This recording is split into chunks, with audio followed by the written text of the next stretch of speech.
as I explained last night, what you're looking for is early independent sources of confirmation. Now, interestingly enough, there is extra-biblical evidence for these appearances, but it's not in the sources later than the New Testament.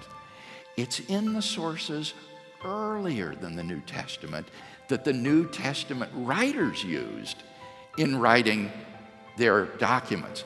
So last night I explained that in 1 Corinthians 15, Paul is not writing in his own hand.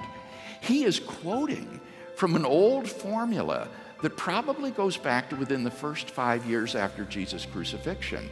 So this is an extra Pauline source. You can't say, well, this material comes from Paul in AD 55 when he wrote to the Corinthians. No, this is a quotation of an extra New Testamental source that goes back to within the first 5 years after the crucifixion. Similarly, I showed that in writing the story of Jesus' passion, Mark was not writing freehand.